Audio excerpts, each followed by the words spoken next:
you can.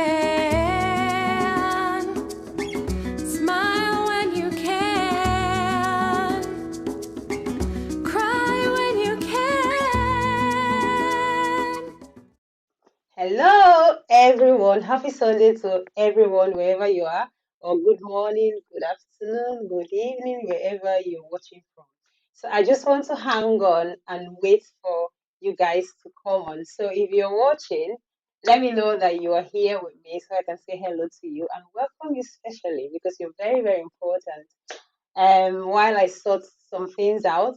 And if you can hear me as well, it would be nice for you to let me know you can hear me nice and clear. If I need to increase my volume, let me know. If I need to increase my voice, let me know. And while I wait for you, oh wow, I can see a few people already. Thank you so much for joining. Would you let me know in the comment section as well? And where you're watching from, it would be nice as well. Wow. Thank you so much for joining, everyone. Thank you so much for joining. So I'm just going to start like straight away because we've got a lot of things to cover. Good evening, everyone. My name is Precious. If this is your first time, I'm very passionate about family. I'm very passionate about relationship. It's something that I love so much, so I enjoy talking about it. So I try to make videos that encourage families. I try to make videos that generally will make our relationship work. So if you have not subscribed to my YouTube channel or you're not following me on Facebook, Instagram, it would be nice for you to do so because I've got a lot of things lined up and you don't want to miss any of the things I've got. But today is a beautiful day. As you can see, I am in red and it's all about red. We're talking about a topic that is so important. Most people indulge in it but don't like to talk about it. It's a topic that people sometimes like to talk about it, but they like to talk about it with people they are very comfortable with. So I've invited someone who, honestly, the first time I saw her, it was what she was talking about. And I knew, this person has to come on my show. So we're talking about sex today. Yes, that's what we're talking about. Don't be shy. I'm the one who is talking about it. You're just listening. So don't be shy about it. So I've got an amazing sister. She is a queen. We call her Mommy Gio on Facebook. I'm sure she's going to explain why she's called Mommy Gio on Facebook. Um, she's an amazing human being, beautiful, an amazing person. Wow, I've got a few people. Hi, Rumbi. Hi, Yvette. Thank you so much for joining. Please, if you're joining, I would like you to please share on your Facebook page or your Facebook and share on Instagram. If you can't share on Instagram, I think you can share direct to someone on Instagram. Share on your WhatsApp as well, so we can get as many people on board. So just a quick um, introduction of our guest. Her name is Mrs. Seun Obajolu. She's an international award-winning motivational speaker, relationship coach, women advocate with a focus of empowering women and families through outreach programs, advocacy and literacy and support group. She's a social media influencer, actually, that's where I found her, with a focus on life, sex coaching, relationship, and marriages. This is absolutely true. She's extremely passionate about issues affecting women and families, and men as well. She holds a Bachelor of Science degree in nursing from Grand Canyon University, Arizona, USA, and a currently doctoral student in nursing at Warden University, Minnesota, USA. And she is a fantastic, beautiful mother of four. When I mean four, teenagers included. So you'll be surprised to see this beautiful lady that's got teenage children, and you feel like, wow, she's got teenage children. So without further ado, I'm just gonna get our guest with us, Mrs. Amazing, beautiful Seun Obajolu. Let me just get her on. Let me get our guest on. Just a minute, guys. Hello. Hi, Sid. Hiya, how are you? Hi. Oh my God, you look beautiful in red. Did we You do plan as this? well. I know. When you talk about sex, it has to be red. It has to be red, isn't it? Thank you so, so much for coming on my show. I'm so blessed. I feel so privileged. So thank you so, so much. Thank you for having me. It's an honor. It's always an honor. Thank you. Right, we're going to start like straight away. So, guys, if you can hear us, let us know that you can hear. If you want us to like do something with our voice, like increase our voice, the volume, let us know that everything is fine so we can just carry on like straight away. Is that okay, guys? Please let me know in the comment section. I've got a nobody. Hi from Russia. Wow. Thank you so much for joining. I've got Mwenga Femi. Hi, Precious. Thank you so much for joining as well. Thank you, everyone, for joining. Please do me a favor by sharing this video. Share, share, share. Some people may not want to talk about sex, but they would want to listen. They don't mind listening, even if they don't talk about it. So it would be nice for you to share, share, share. So, six, we're just going to start like straight away. I've got a lot of questions, to cover. Wow. And also, I've got questions from people as well that they've asked it anonymously. So it's going to be asked anonymously. So these are real questions. They are not like fabricated questions. And plus, like normal questions that we've got. So we're going to start with the introductory Okay. questions. Just So, six. before we start, you talked about having questions anonymously. That's the kind of myths I'm trying to break. I'm trying to burst all those. Why should sex questions be anonymous? I don't know. I mean, why does it have to be anonymous? But hey, we're getting there. We're getting there slowly. You We're know gonna what? break. Maybe by the end of this section, just people probably. Oh, next time I'm gonna ask like by myself. I don't need to Yeah, make it anonymous. Yeah, that's the yeah. deal. Hopefully. Beautiful thing. Right, let's start like straight away. So the first question is just an introductory question. It may sound a bit like why is she asking that question, but obviously we need to know have a background. So it's what is sex?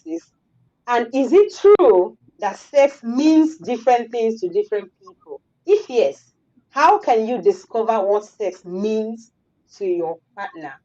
We'll start with that one. To your partner. Okay, so when you hear the question what is sex, it takes me back to biology, right? Because I'm thinking, well, as an adult, with my mind, when you talk about sex, all I think about is what comes with it, the pleasure that comes with it. But just so that we can talk from an enlightened standpoint, sex refers to a set of biological attributes in humans generally. It's for different purposes, but biologically, it's supposed to be for reproduction. And in other ways, it's also good for the pleasure it brings and all of that. But when we talk about biology, it's specifically designed for reproduction. But because God has been gracious and kind enough, He made sure that reproduction just is just not sex is not just about reproduction, but comes with a lot of pleasure, that a lot of people unfortunately are yet to tap into. Because this is where I always say God did not make any mistakes. And apologies to anybody on here who probably is atheist or does not believe in God, but I believe in God, and I try to kind of relate that a little bit. God does not make any mistakes, and He did not make any mistakes when He created those organs that were designed to give us pleasure when we have sex and we know how to use them appropriately. So yes, I hope that I've defined what sex is too. And yes, sex might mean different things to different people. Why? Because of the orientation, because of the background, because of the way we were raised. When it comes to people, because I know on this show we have not just Africans, but when we come talk about Africans and mostly and really thinking about other cultures too, a lot of us were raised to kind of reverse sex, to look at sex as something very sacred, very something not to be talked about, something to be hush about, something to be ashamed about, right? And if we think back to the Bible also, when Adam and Eve, because that just came to me now, when they realized they were naked, they kind of were ashamed and they covered themselves up. You know, that kind of will help us understand why sex will mean different things to different people, because it depends on how you were raised. So if personally, if I was raised from an African background, and sex to me meant something that, oh my God, I should be ashamed about, something I should not even be, engaging in, something that's meant strictly for after marriage. Yes, we'll talk about that later. And something that you do only when you want to have children. So yes, but along the way, I have come to educate myself to see that sex is something beautiful, something, I should embrace my sexuality as a woman. And it's something that should, make sure that my relationship, my marriage thrives. So yeah. And how would you know what sex means to your partner? You have to understand their background and where they're coming from. But we're not, with that being said, we're not meant to be rigid. Because of your background, you should be fluid and be ready to learn, unlearn, relearn, so that you can have a better understanding. Wow. Okay. Unlearn, relearn, so you can Relearn, have a better better understanding. So understanding. basically, what that means is that you may have, because there are people that before they go into any relationship, they've read and read and read. They've formed like they've got a mentality about sex, how it's Right. supposed to be. And by the time Mm-hmm. they meet someone that is entirely opposite to them, maybe sex to them is like it has to be in the night, they have to prepare, and they meet someone that sex is can be spontaneous. They can just do it whenever they like. It literally throws them off like balance. So Mm-hmm. basically, you have to unlearn to Relearn. relearn. And Yes. that's amazing. That should be a quote. Can someone please write it on the comment section? You Right. have to what? Unlearn On to do, yeah, to do Relearn. what? To relearn. Wow. Thank you Yeah. so much. We're going to go to the next one. Sister Sharon, please, can you explain what male and female orgasm means? Thank you. All right, so male and female orgasm. This is like one of my best words ever. And I don't mean I to be know that. selfish. I know that there are a lot of people who, unfortunately, have not experienced it. And when we talk about that, it's mostly females, unfortunately. And there are different reasons why that would happen, but I'll leave that on the side for a minute. So orgasms basically is the peak of sexual, is sexual peak, is the peak of sexual satisfaction. The body is designed to do its thing. So yes, when you're in the process, it's a gradual buildup.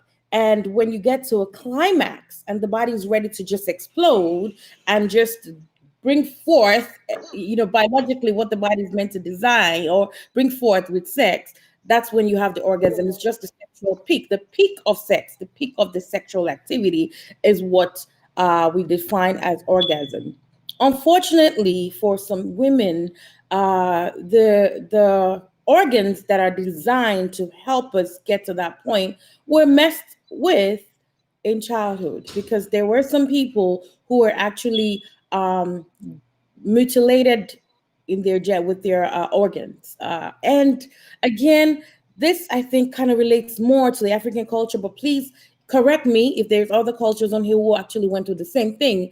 With the African culture, a lot of children, female children, were in an effort to kind of bring down their sexuality, in an effort to make them morally upright, their clitoris, which is one of the most essential organs of sex when it comes to women, were messed with. They were tampered with, it cut differently. So we have a lot of grown women now who will tell you they have actually never experienced orgasms because their clitoris was tampered with as a child. I was actually circumcised also. It's called female circumcision. But like I always joke and I tell my mom, she needs to go get a refund because thank the Lord, You didn't do it properly. thank the Lord, I need to go see her now and probably give the woman, whoever did it, a gift. Yeah, but what we joke about now, unfortunately, affected a lot of Yeah, women. But I yeah. have good news for you, though. I have good news for you. When you're ready to relearn, you will understand that the clitoris is an organ that extends from the outward to the inward, and you have a piece of your clitoris on the inside that could not be tampered with, that can still actually get you to orgasm if you know how to work it right. Wow. Just to let you know, anyway, I said it. Sis Shewu is a nurse, so she's talking from a mom's perspective.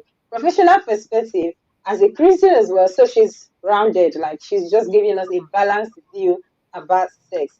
Can I just ask Yes. something? I know this is not on our list. Can I just say ask something? Is it true? Because I heard, is it true that lesbians, I know we should, well, I have to say it, lesbians or people in a gay same-sex relationship, especially the women, they actually experience orgasm more than people that are in heterosexual relationship. The reason is because the female, obviously they know what makes them get to orgasm and they concentrate on those things and do those things. Is that really true or is just one of them things that people just say?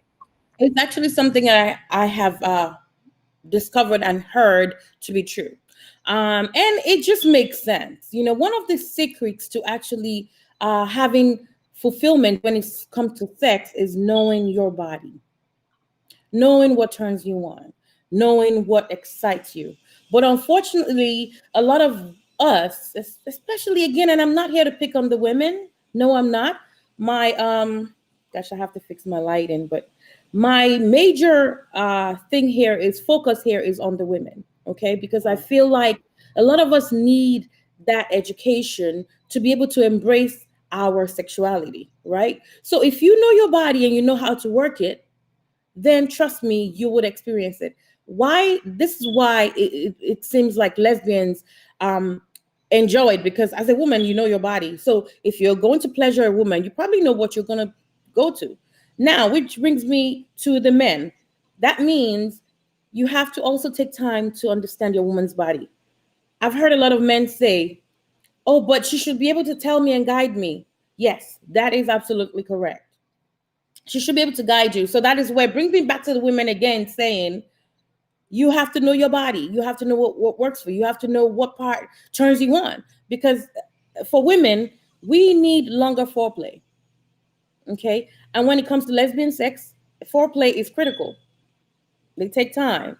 So, yes, that can explain why they would experience more orgasm than heterosexual couples. Yeah. Do you want to go fix your lights or should we just continue? Because I could. I'm already calling for my PAs. They'll be here in a minute to Okay. fix it. Right, that's fine. So thank you so much for answering that question. Guys, please, if you're watching, share, share, share.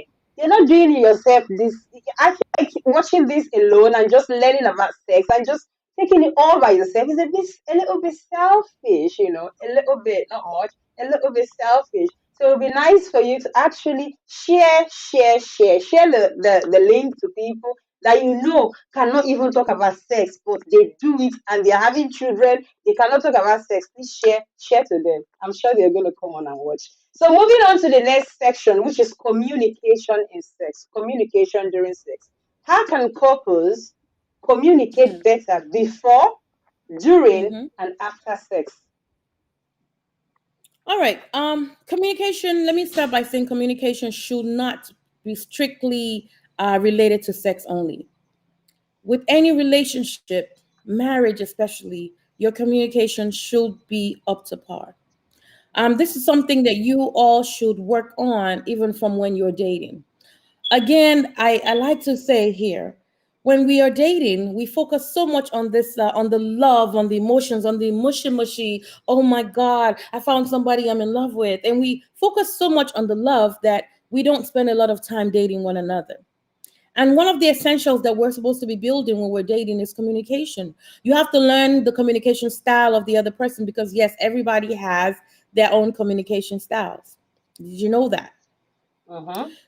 You might be one of those that, you prefer to just be quiet and process things before you speak. You might be one of those that, will rather just want to get your point out there. But it is important that you discover your partner's communication style.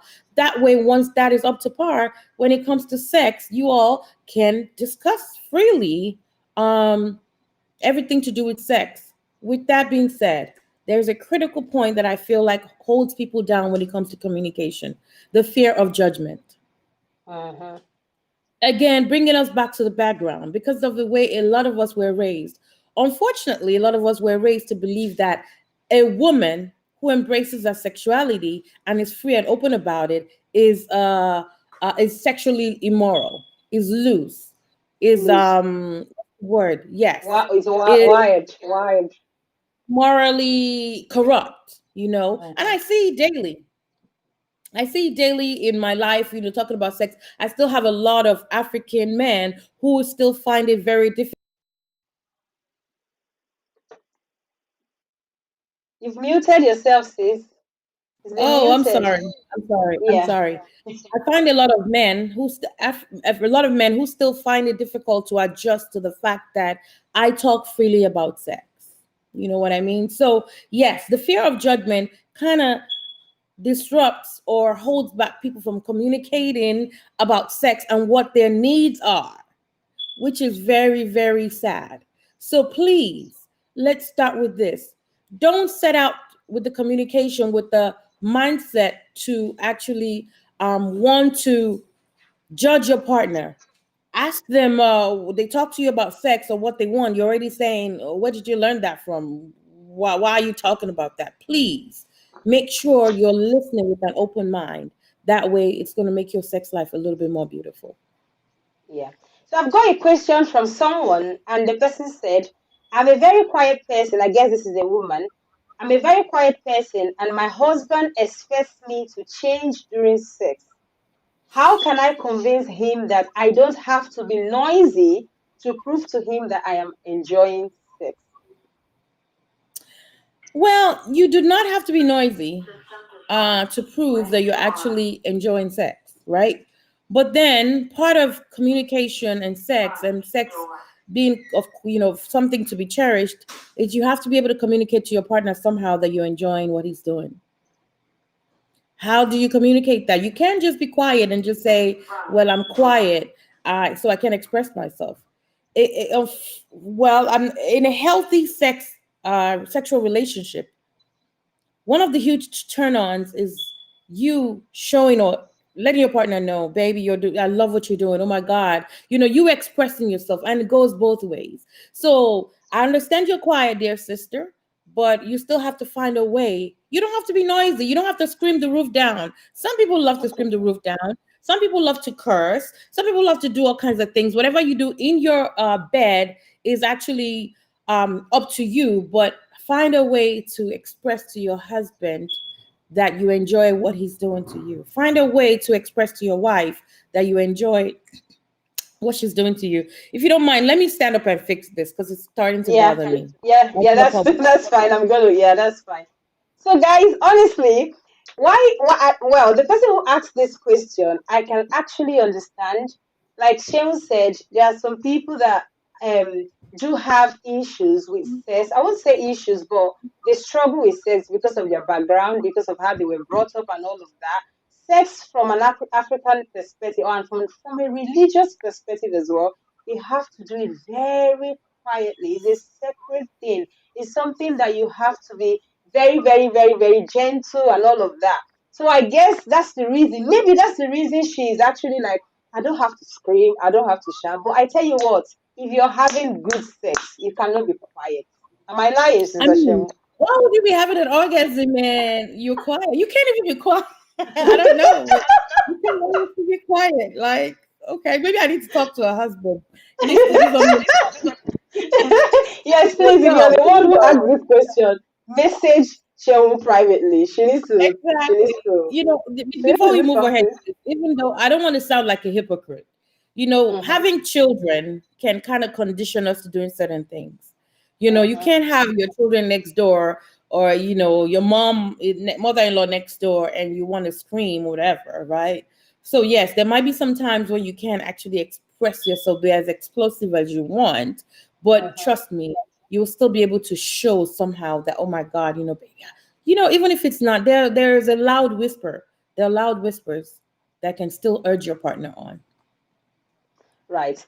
I'm gonna read a few comments on the comment section. So Yvette said you can unlearn to learn. Trauma said bang on the clitoris to reach climax. The male has to be gentle with it for the Okay. water to flow. Chama I'm also loving said it. I it's love it. true. I love The it. lesbian feel and reach climax more. I know what I would say is somehow foreign with majority, but the lesbian reach Yeah, that's the same thing we're talking about. And then she also said, being a woman is an art. I think women should let go of societal and stereotype by to be themselves and to redefine their femininity. That is actually so true. Now, in line with when we're talking about communication, what other ways can couples express pleasure during sex without actually faking it or being Without real? actually speaking it. Faking it, There's as in something, trying to fake it. oh, without faking it. Um, Yeah. there's something we call nonverbal communication, which means Mm-hmm. you don't have to be verbal or audible about it, but your body can show it. Again, it's designed. The body's designed to do its thing. Have you? I'm sure there are women who are here or can relate with me when you say there's some times when you have that, where you're really enjoying it. Your body's, doing this thing in response to the touches. When you for people that feel they know their pleasure points, if they touch on your pleasure point, there's a way your body will react to it, right? So it's naturally, your body is designed to naturally do what it's designed to do. Now what holds a lot of you back is your mindset. You need to change your mindset about sex. It sounds like, oh, Sister Sean, all you like to talk about is sex. Absolutely not. I'm a very busy woman. Most of the time, I think like 80% of my day, I'm thinking of, what to do. Yeah, I'm in school, I have kids, I'm a nurse, I want to build my career future goals. So I'm thinking a lot about that. I don't think about sex all of the day. But the thing is, I've already changed my mindset about sex, that I don't look at sex as something that is a taboo. No, Mm-hmm. I look at sex as something to be enjoyed. It's a gift that God gave me, and I'm going to enjoy it. I'm not going to let anybody subject me to silence and suffering because of what you think or what church has made you to think about sex. Heck to the no. Our mothers, I'm Mm-hmm. not blaming parents, because our parents raised us. They want to raise their children to kind of focus on the right things. I'm raising my children to believe so too, but I'm not mincing words. My children can hear me now talking about sex, and I'm not afraid for them to hear about sex, because they already heard about sex. They already know what sex is. They know that it's Mm-hmm. just not right to do it now. They know they have to wait. They know they have to be emotionally ready to go into it. Unfortunately, when our mothers raised us, they raised us just to fear it, just be afraid of it. How many of us were taught that once we started our period, if a man as much as touches you, you're going to get pregnant? Absolutely wrong information. Mm-hmm. You know, now I'm not going to raise my kids to feel like once you touch them, they'll get pregnant on their period. No, they know that once they have sex on your period, when you start having your periods, that means you're able to get pregnant. Likely. So yes, Mm-hmm. change your mindset about sex, and you'll be able to communicate better when it comes to sex. Wow. That's amazing. Guys, on the comment section, if you have a different view to what Shay is saying, let us know in Oh, the comment absolutely. section. We have the heart to accept anything, honestly. And we're also learning as well because no one knows it. Because for you to have a different view, it may be that there's something you know that we don't know. So it'd be nice for you Yeah. to share your view as well. So moving on to the next question. I know that when it comes to sex, men love to see their women enjoy sex in as much as they are enjoying sex as well. But there's something about the man's ego that they actually feel this kind of ego, especially when they're having sex. So, how can a woman express this pleasure without hurting her man's ego during sex? All right. And this actually should go both ways. Okay. Mm-hmm. And I think I've mentioned it earlier. One of the huge, in a very healthy sexual relationship, one of the critical things is showing your partner that they're doing the right thing, urging them on. Even if you're not the speaking type, your body is showing it. They know when your toes are curling. They know when your legs cross around them. They know when you're pushing their heads into the right places, right? So I'm not gonna say too much, um, but at the same time, you do not want to fake it. This will bring us back to the communication.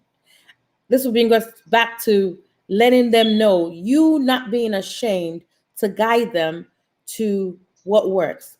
This goes back to you not judging your partner when they speak freely about, babe, I love what you did. You were trying, thanks for the effort. But babe, that didn't work. I preferred this better. And what I always say is speak up during the act in a very gentle manner.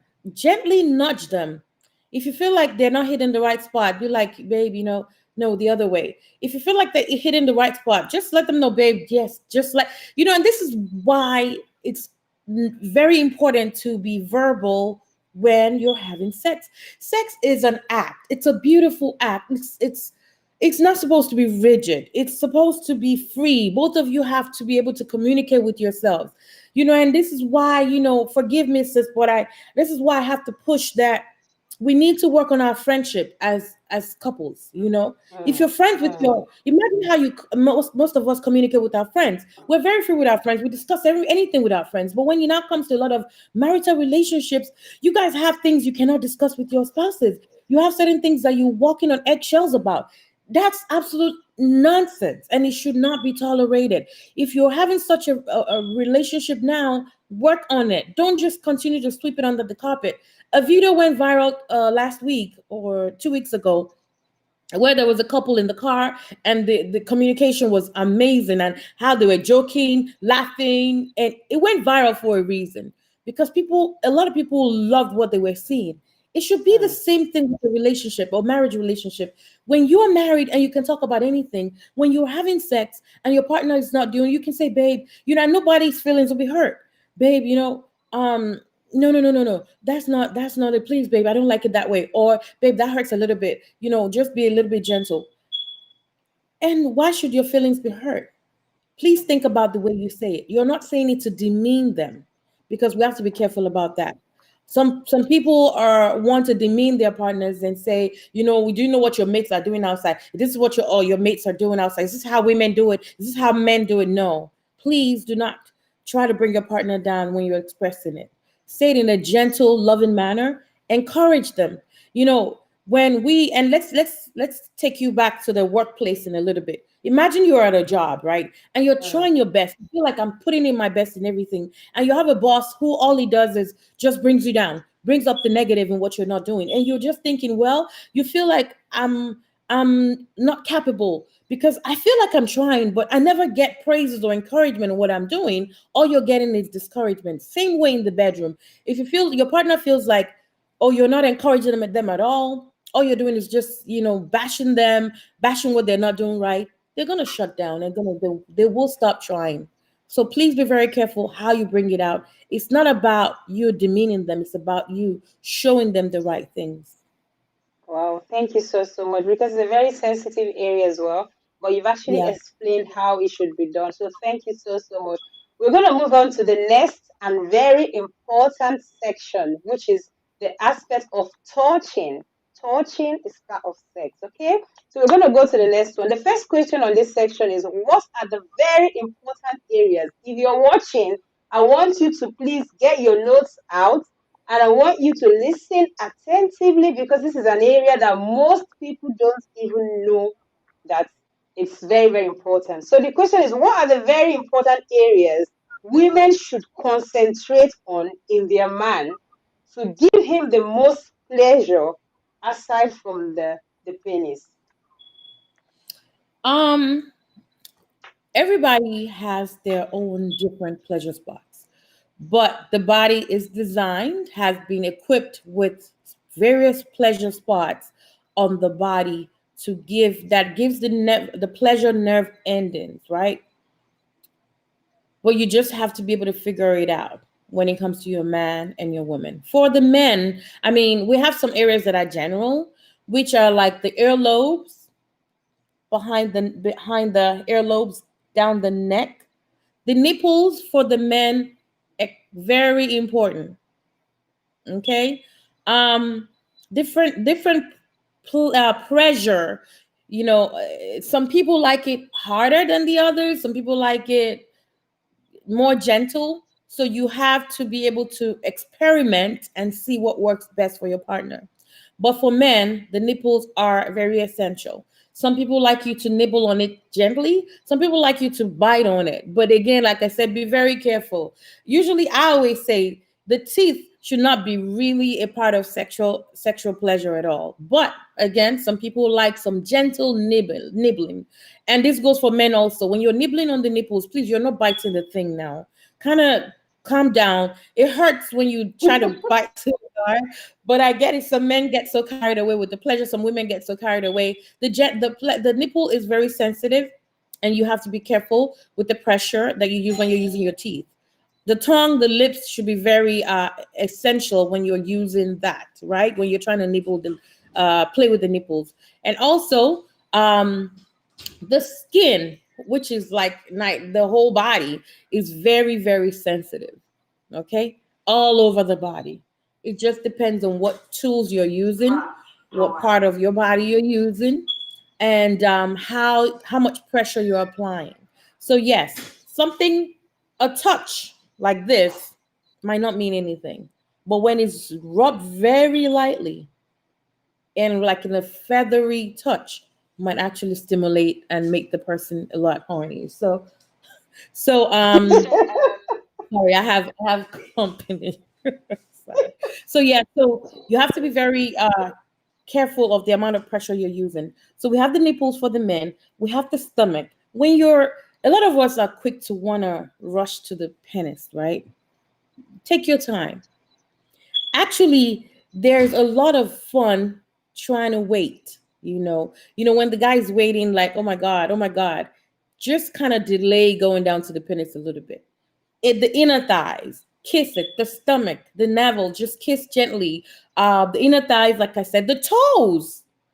Someone will be listening to me now and be saying, "Ew," but hey, I would expect that before you actually go, even though it might not happen that way all the time, but before you try to want to, go all out, you must have taken a good shower. Both of you must have taken a good shower. If you're going to have to serve yourselves fresh and clean, I think that's the most respectful thing to do. But like I said, there might, that's might not happen all the time. We have the quickies. We have the I'm cooking in the kitchen, and he comes behind me, and we just quickly, take care of things real quickly. But then, if I've been stepping all over the floor, I don't expect him to lick my toes, whatever, right? So, but if you're really going to have a full course meal, I would expect that both of you have taken a shower and you're clean. And yes, you can nibble on the toes.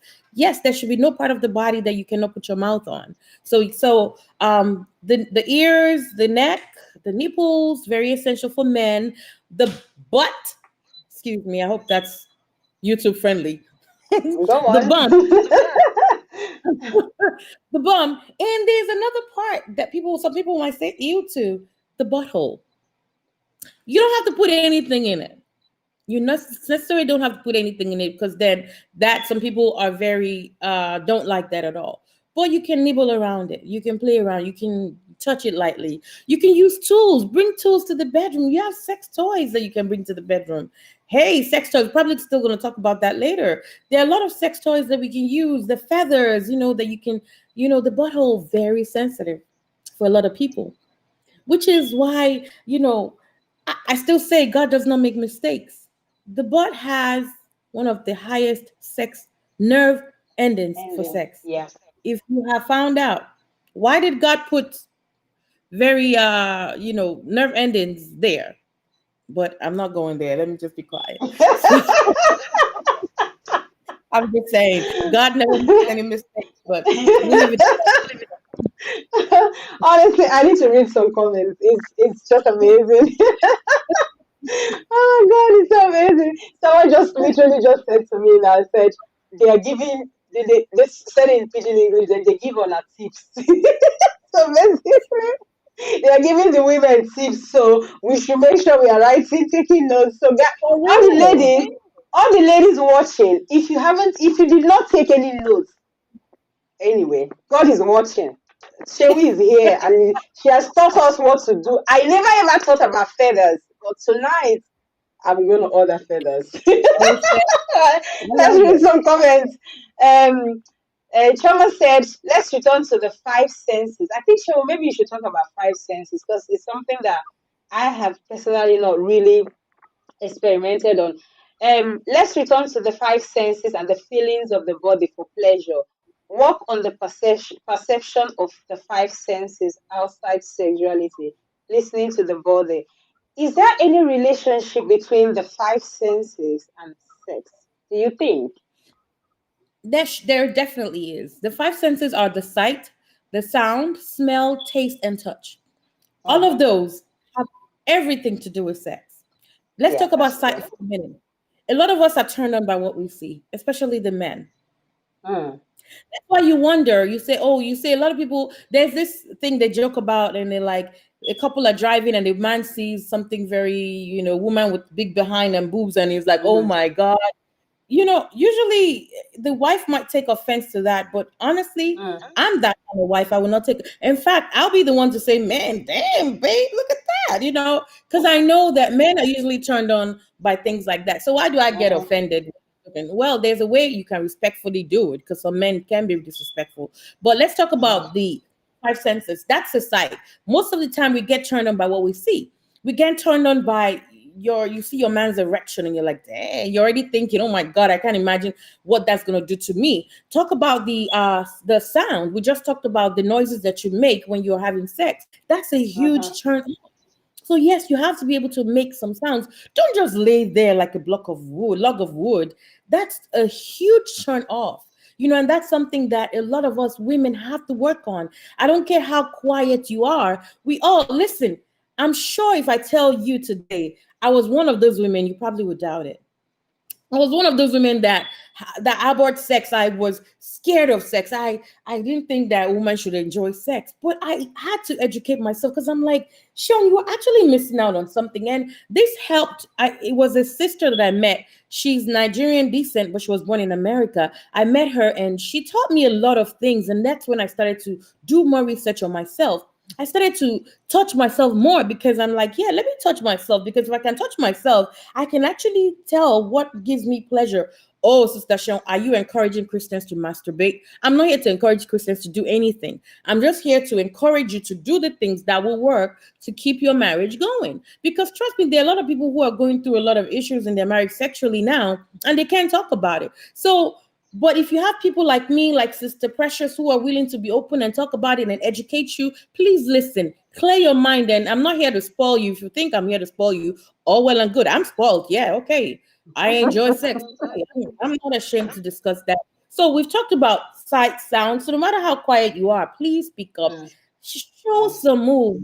Husbands, let your wife know, babe, you're doing the right thing. Oh my God, how can you be coming and you're quiet? Who does that? Like, exactly. Who does that? Our smells. Smells are a huge part of sexual satisfaction. If the smell is not pleasing to you, it's not going to turn your partner on. This is why mm-hmm, we should invest in a lot of body sprays. First of all, your body should be clean. There's a huge that natural clean smell your body should give off naturally. But then we can always supplement that with body sprays, a lot of sweet smelling body sprays that you can use, fragrances for men and women. When you're coming to bed, you need to kind of accentuate that smell a little bit because smell is a huge turn on sexually. Thank you to that person who brought up the five senses because it's very essential. I think I'm going to incorporate this into my teaching. Taste, oh my god, taste. What is oral sex without taste? We talk about oral sex. Yeah, there's some people right now who are listening to me are like, ew, Sister Sean, I can't. God forbid. You're missing out if you're not. Okay? You're missing out on a lot because your mouth is an essential part of our foreplay of oral sex of you're kissing. Talk about kissing, something as light as kissing. At least even if you're being joined together in front of the pastors and all the most holy people in the world, they still ask you to kiss your bride, right? The mouth, what do you kiss with? You're kissing with your mouth. Deep kisses, French kissing, they call it, which is just tongue in tongue. Kissing should be very sensual. Kissing should be enough to actually get you wet and get you erect if you do it right. But you find that some people don't even know how to kiss. They just, "Mwah." What is that? What kind of kiss is that? That's an every day I'm going to work kind of kiss. I get it. But if I That's a if I pet. right. But if you want to, for sex, before sex, kissing is a huge turn on. You're supposed to not rush through it. You're supposed to take time when you're kissing one another. That alone should get you guys 20% revved up, and that's the mouth. So the same mouth, you're supposed to use it. You should not be afraid to use that mouth on any part of the body. It's clean, right? So what part of the body is off limits? I even tell people the germs you have in the mouth, Seth, it's more than the germs you have in the private parts, in the woman's private part, like people Mm-hmm. want to say. Because the woman's vagina is a self-cleansing, if Yeah. all things are normal, and she's healthy and she's eating the right foods and she's taking probiotics. Yes, women, we should take probiotics. Probiotics are what helps our body to kind of keep up building the natural flora of the environment and makes everything healthy. Yes, please help me type it down there. Probiotics, very important. Probiotic. Um, yeah, probiotics. Yeah, we're supposed to get it. If everything's normal, your woman's vagina should not taste abnormal. And this is where I like to add that there are a lot of things that you can use to help boost that taste. I've heard people say pineapples, fruits generally help makes the taste a little better. There are a lot of more things out there. We have lubricants that are sweet tasting because they know people. Some people are, have this, they don't like to put their mouth anywhere else besides food and lips or whatever, but they've put out sweet tasting lubricants that you can use that can help you. I personally don't encourage food because some people say use whipped cream, I love that. I personally don't, even though I will do it if I have to, but I don't encourage it to be an all the time thing because you don't really want to be introducing too much external things into the vagina. It can actually throw the vaginal environment off balance, right? But there are things you can use to help you versus not doing it at all or making excuses for not doing it. Whipped cream, honey's healthy, So yeah, take advantage of that. And the last sense of smell that I like to talk about is the touch. And I think we've talked about it too. The what's your degree of touch is very essential. Some people say their love language is touch. I want that's one of my love languages. I'm a touchy, you hear me say I'm a touchy feely kind of person. Hold your partner, hold hands. Some of you, the last time you held your partner was when you were joined together in church or wherever. I'm just saying because we tend to take a lot of things for granted once we have had that marriage ceremony. The Yeah. last time some of you kissed your partner was when you were asked to kiss the bride. It should not be so. Wow, thank you so much. I've got so many questions here. Okay, Um, let's go. so someone said, can you help distinguish the role of each, I guess, the man and the woman during sex? Is that something you can distinguish for us, please? The role of the man and the woman. Yeah. Well, should I say that in sex there should be no roles, man. When in sex, it should be more about both of you mutual satisfaction. Uh-huh. Now, when we start with this role thing that has destroyed so many things anyway, Uh-huh. we're not gonna roll into the bedroom. No. Yes, both of you, the focus should be how do I satisfy my partner? Please leave roles alone. Okay, I that's my belief. Yes, you should know what turns your partner on. Yes, you should know what part of your body turn. I know or I knew what used to turn my husband on. Like I know where to go. If I want him to come in 2 minutes, I know what to do. You know, and it should be so. And it was the same thing. He also knew how to get me, what to get me to do. So that should be so for every couple. Let's leave roles outside of the bedroom. Your focus should be on knowing what part of the body turns your partner on most, knowing what drives them wild. Because some people might like them nibbling on their ears, and some people might like them nibbling on their nipples. But how can you know when you're not even experimenting? When you're not even trying. So please, let's leave roles outside of the bedroom. Just focus on sexual satisfaction. Make sure that Yes. when you're having sex, your goal is to satisfy your partner.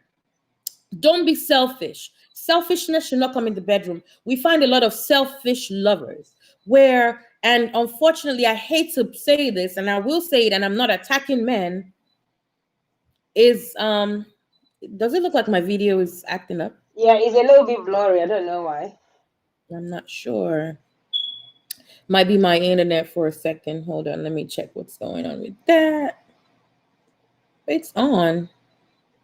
Yeah, I think you should continue. It's fine. It's Okay, fine. but you can still hear me though, right?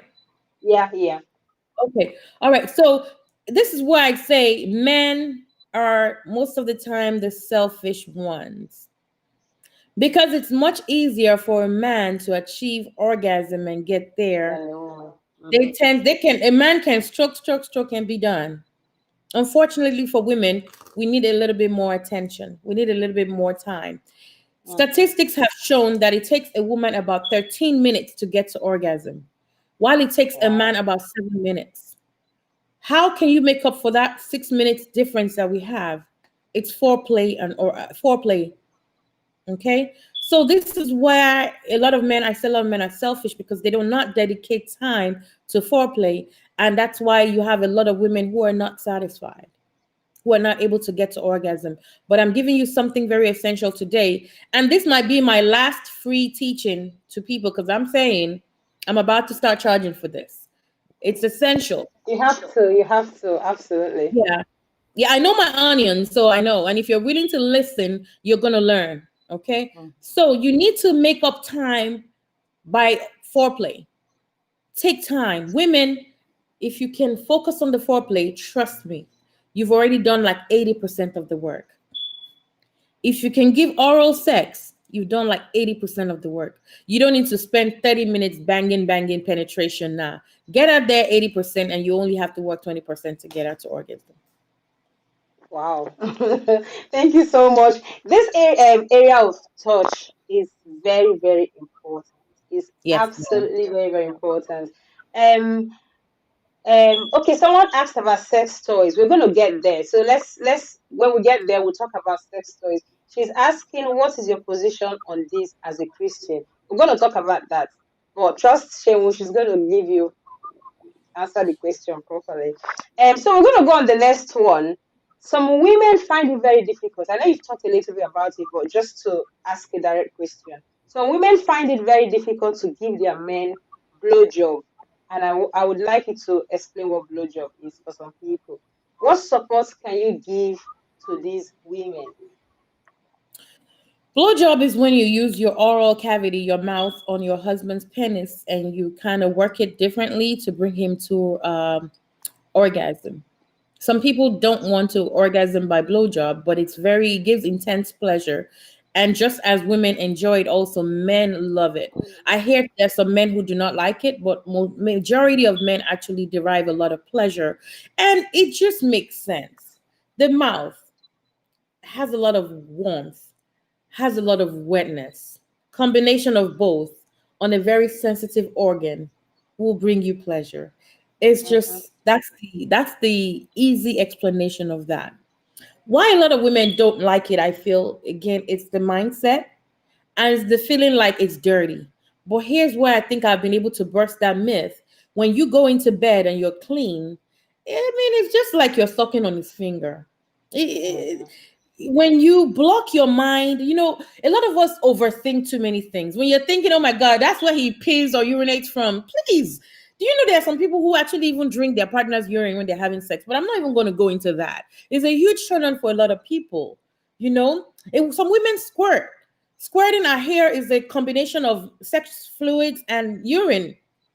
Some men go crazy when their women watch their women squirt. I'm sure some women are hearing it for the first time. Squirting is actually also, we call it, it's not female ejaculation because there's some women who ejaculate and it's not squirting. Squirting is just like the height of sexual pleasure for women. It's the point that not every woman's body is capable of achieving it, but it takes a lot of practice, takes a lot of teaching, takes a lot of you getting your body and the man sometimes knowing what part of your body will get you there to squirt. Okay, so you not wanting to go down, stop overthinking things. Let me start with that. Don't even think of anything else. When you're having sex and you're having that pleasure, think of the pleasure you're bringing to one another. Don't think of anything else, right? mm-hmm, Block that out mm-hmm. and just think of, okay, how much pleasure?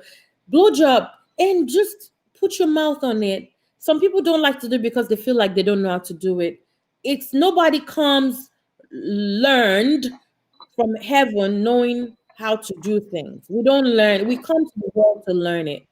I learned a lot of things by reading, by watching YouTube. Yes, there are YouTube videos. It might not show the actual penises, but it can use fruits. It can use things that can stimulate it. You can use sex toys to learn. It's just knowing the tricks, knowing what part of the penis actually requires a little bit more attention, knowing that the top of the penis that is called the frenulum is more pleasurable, and just knowing that when you swirl your tongue around it, knowing how the depth of it, you can learn these things. Rome was not built in a day, and once you start, the better you get. Practice, they say, Mm. what makes perfect. But first, start Yeah. with cleansing your mindset and focusing on giving your husband and your wife pleasure. Because of those men that say, I can't put my mouth there, please put your mouth there and do what you got to do. Sheol said, put your mouth there, right? The man or the woman, put your mouth there, okay? You don't just come and say, I can't put my mouth there, I can't put my mouth there. Anyway, I'm not even going to say anything. Sheol is the one teaching, so let me not say anything. So You're we're doing going to a go on good the job. next. We're going to go on the next question. Men sometimes touch women on areas where it gives them pleasure, not considering the woman. What advice would you give to our men on how and where to touch their women? You've talked about how women should touch their men. This is the Yeah. opposite. How, where, and how men should touch the And this is why I started with, because I knew this was coming. And this is why I started with the general, which is everybody, most of the time, everybody derives pleasure from the body the body has been designed to give pleasure. The ears, behind the ears, the neck, right? The elbow, behind the knees, inside the thighs, the knees itself. Have you ever been kissed lightly on your knees? If you've never tried it, please, you guys try it tonight. Just very lightly, just nibble on the knees and watch them. They might not, your partner might be wondering what is going on here, but it's a huge turn on. Again, you have to be willing to experiment and be patient. First, men, I say patience. When it comes to working your woman's body, you have to be very patient. We're not talking of patience dealing with them on a day to day. We're talking about solid patience and working with them. First of all, as a man, let's talk about this real quickly. Women, we are more emotional when it comes to our sexual satisfaction. Why am I saying this? Most women have to be emotionally healthy and okay. She must not have grudges against you. Honestly, there are some lucky women who are able to throw emotions aside and just enjoy the orgasm and go back to their vexing after that. But honestly, for you to actually satisfy a woman at nighttime, like they always say, start from the morning. You have to start making love to her mind from the morning. Listen, you can't nag at your woman, curse her out all day, and then come to bed at night and say, woman, let's, it's not going to work. You're just going to satisfy yourself. So you have to be attentive and make love to your woman from the morning. Now, there's some men who are saying, that very rigid woman, she doesn't want to hear it. So this is what I'm saying to you, women. You also have to be receptive. Please drop all that archaic mindset aside. When your husband sends you those things he wants to do to you at night or when he comes home, please respond and tell him, babe, I can't wait. I can't wait to, this is woman. essential to sex. And honestly, you see, technology has made things a lot easier. Sexting is what we call it. Our children are sexting, no. Y'all better know that. Their children are going to have an amazing sex life in their marriages when they get older because they are embracing those things that we did not learn to embrace. You have the license, you're married. Why can't you sext your husband or your wife all day long? Tell her what you want to do to her. Be patient with her body. Kiss her. Some women, you have to understand, might need to come out more out of their shells. This is why it pains me when I hear that some men actually have side chicks because of sexual satisfaction. There's nothing that side chick is able to offer your husband that you cannot. It's just about a mindset change. Listen, a side chick is focused on, hey, I want what I want. A side chick and a man relationship is more about its benefit. It's friends with benefit because they Mhm. know I'm giving you this, you're giving me this in return. Most of the time, it's financial gains. Most of the time it's emotional security, but they are giving something in return. You are giving him financial satisfaction. And for the men who go out seeking sexual satisfaction, they're able to keep her because she focuses on giving him sexual satisfaction when it comes to her. So you as a wife, why can't you change your mindset towards sex and say, hey, I want to learn? Yes, my mother said be afraid of sex. My goodness, our mothers were horrible. I remember this memory. My mom knows I talk about it a lot. Many times my mom would run out of the bedroom with a pillow in her hand and she was like, don't kill me, don't kill me. I'd be like, what is going on here? I mean, as a child, something I didn't want to deal with. But now that I'm older, I'm like, oh my God, I don't want to be my mom. You know, that's how they were raised. So please, let's drop our archaic mindset and just look at sex, embrace sex freely. Men, take your time. I've talked about those bodies. The clitoris, I can't talk more about it. I cannot, I feel like the clitoris should be carved and just put in a museum for men to go and learn. The clitoris is your wife's sexual powerhouse. If you take your time, the right amount of touch, using your tongue, using sex toys. Here is where sex toys, we might have to bring it in. And I'm going to address the spiritual standpoint later. Um, because remember I talked about the fact that some women were sexually mutilated, genitally mutilated, their clitoris were tampered with. Sometimes, unfortunately, there's not a lot of because a lot of the sensitive parts were cut off. That's why you hear men who say I fingered and fingered and fingered, she didn't come, or I went gave her oral sex and she didn't come. Yes, it might be harder than somebody who was not tampered with at all. So please don't compare your wife when it comes to that because you don't know the degree of circumcision she had. But guess what?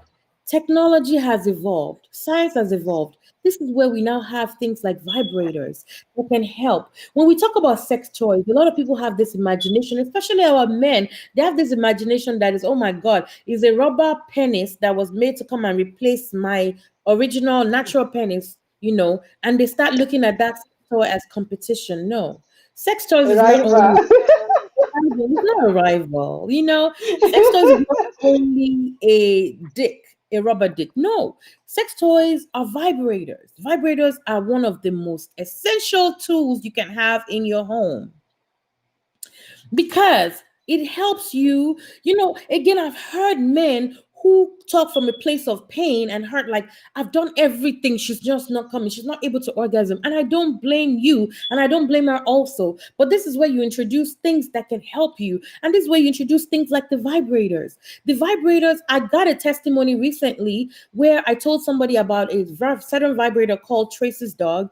In fact, the company is reaching out to me for me to, be an ambassador, but we'll talk about that. I told them to use it, and he came back with a testimony and told me that he saw his wife orgasm like he has not seen her in 15 years. That's a Wow. man that was willing. Yes, that's a man that was willing, and he's a pastor, by the way. So, in case that answers Mm-hmm. somebody's question, because what happens in your bedroom stays in your bedroom. I don't think God is going to say, "Oh, Pastor, Sister Seun, you are not going to make heaven because you use sex toys with your husband." Mm-mm. God has no business with that. In fact, you're going to worship God well because you orgasm. If you give your wife and husband good orgasm before church, you're going to worship God in spirit and in Praise truth. the Hallelujah. Lord. Seriously, then then having a grumpy woman who has not orgasmed in weeks and then asking to go to church, Oh my she's not going to be eyeing you like see him. So introduce sex toys when it comes to that. It would help you. You'll be amazed because the intensity of that vibration on the clitoris, your finger can never possibly achieve that. Don't even try to be a macho man. That's where a lot of us fail and men fail. You're in the bad bedroom trying to feel like a macho man. That's why you see some men who are going to be using Viagra, using all those herbal supplements because they want to be a macho man in the bedroom. When you or don't even understand the fact that oral sex, foreplay would even get her to 90% of where you need to go. And you don't need to kill yourself. Dying one man's daughter, a woman's daughter will not kill another woman's son, you know. A lot of you will be having heart attacks on your woman because you're trying to pound, pound, pound when you could have been more intelligent and used the right tools. So yes, introduce sex toys in your bedroom. It's not gonna hurt. The Holy Spirit does not care. And this is why I like to share. I'm a very spiritual person. It's usually, again, because people are quick to judge, because I talk a lot about sex, it's already assumed that somebody said I was possessed by the devil or something. And I say, you know what, let me give you I want the right deliverance minister that will help me to come and, deliver me. But that's just on the side. I'm a very spiritual person, and I'm one that I use my sex toys. Okay. I started to use sex toys more because, at the time, the husband used to travel a lot. We'd be gone for like 4 months at a time. The body has its biological clock. There's a time of the month when your body wants more sex, especially as women. And this is during Mhm. our ovulation, because let's talk about the biology for a minute. Because the body is designed to ovulate and reproduce at that time. Of course, your sex drive, you're going to be more horny. Sex drive is going to be more elevated. So whether you like it or not, this is why I tell those men, you leave your wives for months and you expect her to pray away her sexual desire. That's selfishness, because the body is going to do its thing regardless. Some women I've heard are very horny during their periods. And that's because the body is biologically set to do its thing. So I devised the means. I use sex toys. I'm not ashamed to say that. There are times when I feel like I need to use my sex toy, and I hear the Holy Spirit clearly say it's not time for that. And I set it aside. And that's the power of the flesh against the spirit. At that point, no matter how horny I am, I respond more to the spirit and I do what the spirit needs me to do at that point. There's this distinction. You need to grow yourself spiritually to that point. So you now saying God does not like me using sex toys, doesn't like me bringing sex toys in my bedroom. You are suffering yourself. I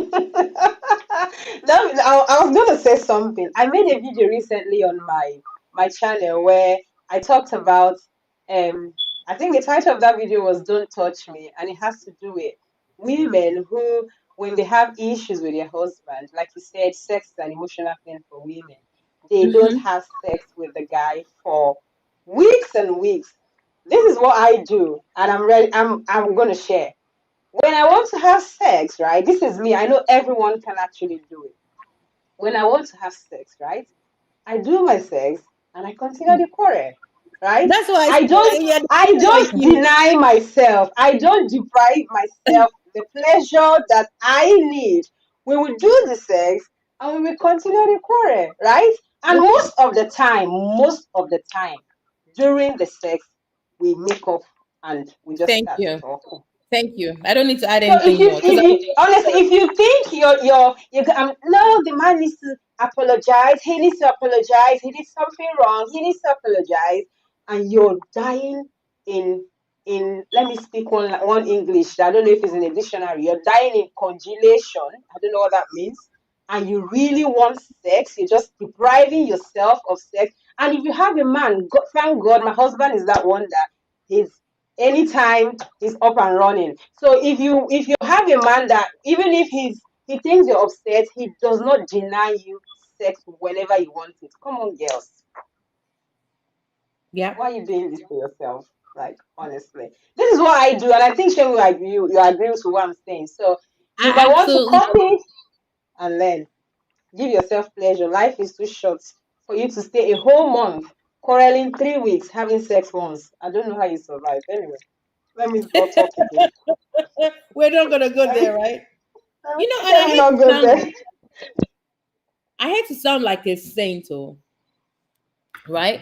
Because honestly, I keep it real. All right. When it comes to marriage, sometimes it's really hard to keep up with your sexual responsibilities. I was once there, because again, I love to share my personal experiences so that nobody, I'm not a sex freak. I'm not a sex freak overnight. Even as much as I like sex, there were some times I just didn't want to be bothered.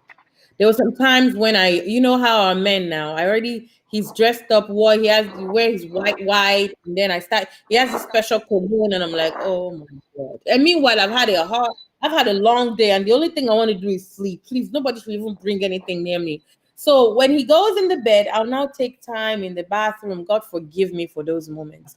I'll take time in the bathroom, just make sure he falls asleep. Some days I'm successful, and he wake up in the morning and give me an attitude. And there's some days, no matter how long I stayed in that bathroom, as soon as I get in bed, no matter how lightly I tiptoed into the bed, he will wake up. So, why am I sharing this? I'm sharing this to say, honestly, life happens. We work so hard these days as women. What our men are able to, again, because our men are visual and their eyes are kind of connected to their sexual organs, they're able to see, once they see your boobs, see your bum bum shaking in your wrapper, see your booty shorts, they're able to like, oh my God, I want some tonight. And they will get it. They can just go quick 5 minutes and you're done. Meanwhile, for you as a woman, you need a little bit more work. So you didn't even want to be bothered with that. But here's the deal. So I get that. Children, all of that takes away. So you might have to put a little extra effort into making sure that you're keeping up with your sexual satisfaction. No matter how busy you are, no matter how stressed you are, orgasms are good stress reliever. If you're getting good dose of orgasms, your skin will glow. You're going to be happy from within.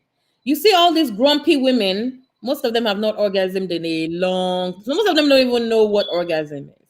And I blame you, husbands, sometimes because you don't take your time. Okay? Mhm. So don't hold back. That's what I think that to mean. Don't hold back sex. Yeah, Please.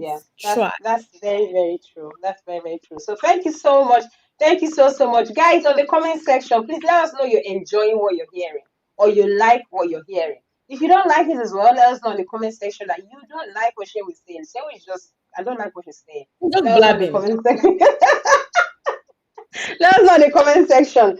I was going to ask a question, but I think you've actually answered that about women that suffered FGM, that's female genital mutilation. You've actually talked about it, so there's no need to go on that. So we're going to talk about sex as food, right?